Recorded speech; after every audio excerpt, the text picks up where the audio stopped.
Hi everyone, welcome back. And today we're going to be talking about how to tighten the skin and reduce the roughness on the skin due to dry skin. As we age, our skin starts to dry out more and more, especially after 40, 50, 60, and it gets really bad after menopause in women. The glands that produce oil, they don't work as well as they used to, so the skin dries out, starts getting rough, leathery, and you have this like sandpaper feeling on your skin. So in today's video, we're going to talk about 2 herbs that are excellent to use for these kinds of skin problems. And by the way, if you find my videos helpful, please hit the like button because that tells me that you find value in these videos. And then subscribe so you can stay updated on all the new videos. Also, and this is very important, share these videos with friends and family. A lot of people benefit from the information, so please help me get this information out. Thank you. Alright, let's get started. Let's talk about what causes this problem. The first thing is lack of oil. So the oil glands, as I mentioned before, they start shutting down earlier in men than they do in women. In women, it's after menopause. But when they shut down, you're not producing enough oil, so the skin dries out. And 2, sometimes it could be genetics. So if you have a genetic tendency towards having dry skin, then yeah, you're more prone to developing this issue. And number 3, some people just don't drink enough water. And if you're dehydrated, the skin will reflect that. It'll be dry, it'll be rough, and you may even have little lines and wrinkles on the face because of it. And sometimes it could be that your diet is lacking certain nutrients that are required for healthy skin. Alright, now what can you do about this? Well, there's a couple things. Number 1, you can use moisturizers, okay? And there's lots of moisturizers out there, but most of them contain chemicals. And I don't recommend those. What I recommend is that you make your own moisturizer. And I've done quite a few videos on this. You can make your own moisturizer at home with various oils and butters and waxes. So check out some of those videos on making your own moisturizer.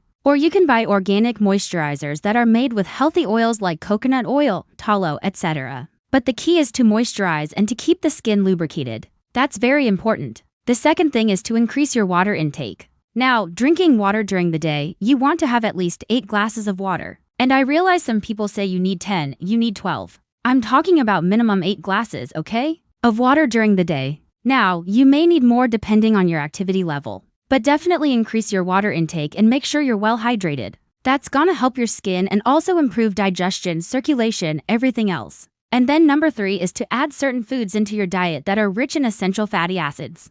Vitamin A and vitamin E. Foods that are high in vitamin A would be like carrots, sweet potato, spinach, kale, collard greens. Foods that are high in vitamin E would be like sunflower seeds, pumpkin seeds, as well as avocados. So you want to add those into your diet as well as fish that are high in omega-3 fatty acids. So salmon, mackerel, sardines, these are all very good for the skin. But today we're going to be focusing on herbs because there are 2 herbs in particular that are excellent for the skin. So let's talk about the first herb, and that's called gotu kola. Gotu kola has been around for a very long time. It's thousands of years old. They use it in Indonesia. And it's known as the herb of longevity because it helps support the brain, the heart, the joints, as well as the skin. So when someone takes gotu kola, they notice that their skin starts looking younger because it increases the rate of collagen production. Now collagen is a protein that's a major component of your skin. It gives it its structure, its firmness, its elasticity. So if you're low on collagen, your skin starts to sag and wrinkle. So what gotu kola does is it stimulates the production of collagen, therefore improving the appearance of your skin. Also, it supports the lymphatic system. So if you have puffiness or edema in your face, it helps to drain that out and reduce the puffiness. So overall, it's excellent for the skin. It's excellent for brain function, heart function, joint function, energy levels, immune system, stress levels. So it's a powerful herb and it's a very safe herb to take. It's non-toxic. And usually you would take 500 milligrams capsules, maybe 2 or 3 of them a day. You could even take more if you wanted to. Now, I'm going to give you another herb that's equally as good. But I want to mention something about this herb, okay? Because some people have this idea that you shouldn't take herbs. I don't know where they got that idea from. But the truth is herbs are probably some of the safest things you can take. And I'm talking about real herbs, okay? Not some synthetic chemical that's in a pharmacy. Real herbs have been around for thousands of years. We have records of them being used. So if they were dangerous, we would know about it, right? We wouldn't be using them anymore.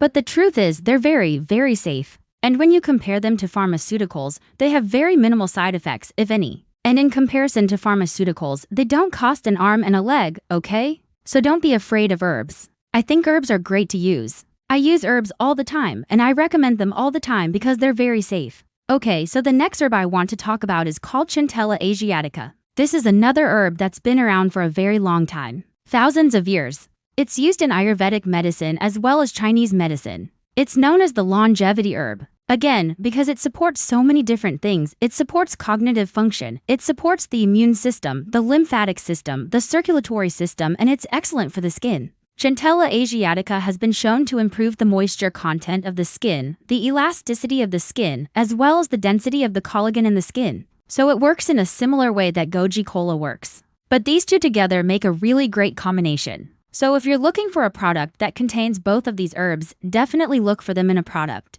Make sure it's a whole food product, okay? Don't get some synthetic version of these herbs. Get some real herbs from a reputable company. Now, Centella asiatica also is known as the anti-aging herb because it reduces the breakdown of collagen and elastin. So as we age, we lose collagen and elastin.